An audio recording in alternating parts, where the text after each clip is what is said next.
Tapi kalau misalnya yang Andes, dia menyerangnya itu lebih ke arah paru-paru. Jadi ada gejala batuk, gejala sesak, nyeri dada gitu. Kalau yang di Seoul itu biasanya mirip kayak demam berdarah, ada bercak bintik-bintik di kulitnya, bintik-bintik merah di kulit, terus matanya agak merah, terus mukanya kayak merah gitu.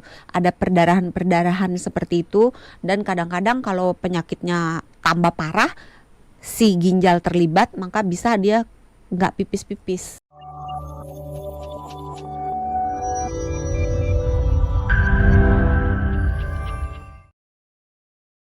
Nah ini ada Andes, ada Seoul ya kan. Iya. Ternyata ada, saya juga dapat ini juga nih infonya kalau jenis tikus. Berarti kalau yang Seoul itu tikus got sama tikus rumah yang paling ininya ya. Kemudian kalau Andes long tail pygmy rice rat. Itu tikus apa ya? Tikus bule. Tikus bule. Oh berarti nggak ada di Indonesia Nggak ya? ada. Nggak ada. Tapi ya? beneran biasanya tikus itu tuh tikus area daerah itu. Jadi misalnya yang Andes adanya kebanyakan di Amerika, maka hewannya itu yang bisa ditumpangi oleh virus itu juga kebanyakan adanya di Amerika. Tapi kan sekarang banyak ya orang yang suka pelihara. Iya. Benar. Jadi Sapu-sapu suka aja dibawa dari... Ya, makanya jangan suka bawa-bawa yang aneh-aneh. Gejala, nah kita bakal kenalan sama gejalanya nih. Gejala awalnya yang biasanya dialami seseorang tuh apa dok? Ketika terdeteksi? Gejalanya sebenarnya mirip dengan penyakit-penyakit lainnya, penyakit virus lainnya ya, kayak demam berdarah, kayak flu gitu. Template. Iya emang template demam gitu kan, template demam. Pokoknya kalau virus tuh biasanya demamnya tinggi. Nah karena si hantavirus itu virus, maka demamnya tinggi. Terus nyeri otot. Saya 160.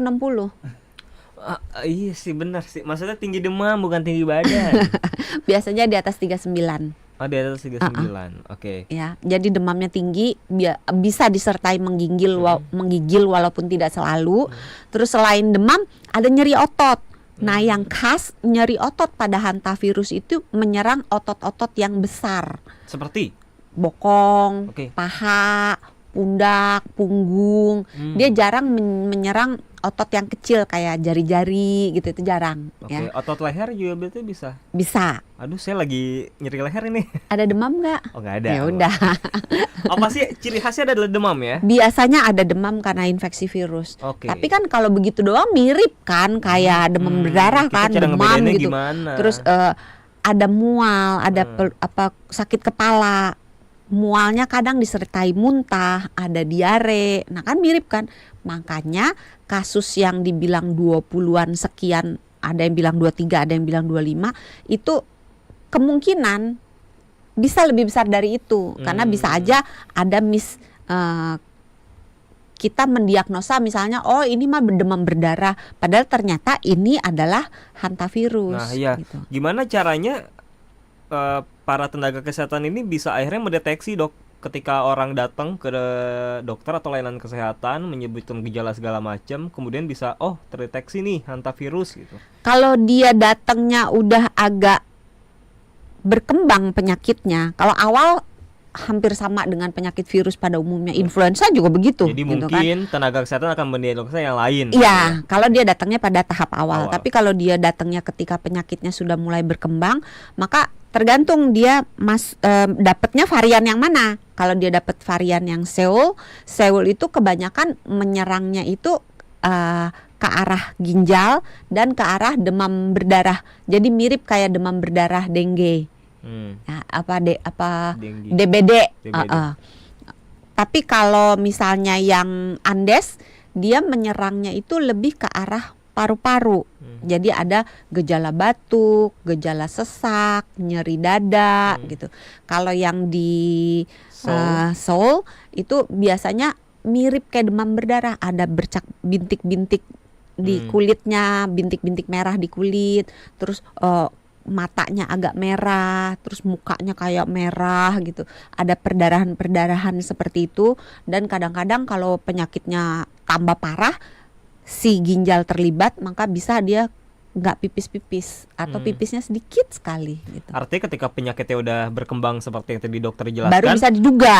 Artinya sudah bisa dideteksi kalau itu tuh kemungkinan hantavirus. Baru diduga gitu. ya. Oh, baru diduga. Kalau mau kepastian periksa darah. Oh, harus periksa darah itu ya. Periksa darah atau periksa cairan tubuh. Baru ketika diperiksa darah tuh udah mulai baru definitif ketahuan. Definitif atau hantavirus ya. Iya. Oke. Siapa yang paling rentan, Dok, terkena infeksi hantavirus ini? Ya tentunya orang-orang yang bersentuhan dengan tikus atau dengan area yang menjadi rumah tinggal si tikus-tikus tersebut. Got yang sering bersihin mau got bilang tuh ya. Negara tapi susah ya, jangan. Tapi di semua tempat ada tikus biasanya. Ya, pasti. Kalau ada lubang.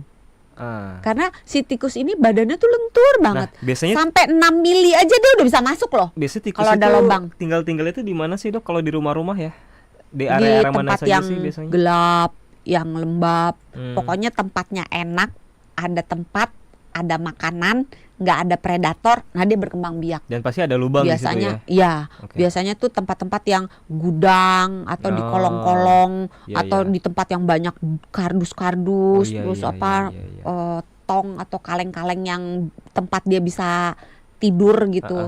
Terus makanan banyak, jadi banyak yang buang sampah, tempat sampahnya nggak ditutup, bekas-bekas makanan, atau cuci piring nggak harusnya langsung dicuci, udah besok aja, udah malam males gitu. Di warteg gitu, itu bisa menjadi sarang. Pokoknya intinya banyak makanan, ada tempat tinggal, tidak ada predator. Oke. Berarti tadi kan dokter bilang makanan ditutup ya kan kalau di rumah. Berarti juga tempat alat-alat makan juga kalau bisa jangan ditutup terbuka juga, ya. Iya, ditutup karena juga. bisa dilewatin kan. Termasuk juga di daerah-daerah pertanian atau daerah perkebunan. Pokoknya di tempat banyak tikus biasanya kemungkinan orang tapi bisa juga dikonstruksi. Jadi kalau orang lagi bangun rumah, kan tikus kan banyak kan, lalu lalang. Iya, lalu lalang. Benar. Sebenarnya kalau rumah tuh ya harus hindari risiko tingginya gudang ya, karena kan itu potensi tikusnya banyak di situ.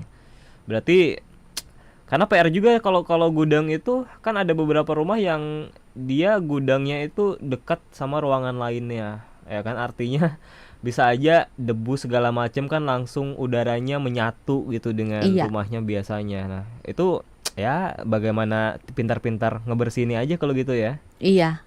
Mencegah supaya si tikus itu tidak masuk. Caranya ya jangan kasih rumah tinggal, jangan kasih makanan. Terus ada predator. Predatornya apa? Predatornya kucing. Iya, Tom and Jerry. Pelihara kucing ya. Iya, pelihara kucing. Kucing zaman sekarang juga banyak yang takut sama tikus. Iya loh.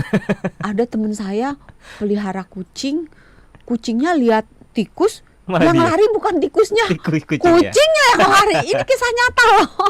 Tapi biasanya aktivitas apa aja, Dok, yang bisa meningkatkan risiko seseorang tuh terpapar antivirus selain jarang atau malas nyuci ya, atau nggak menjaga kebersihan?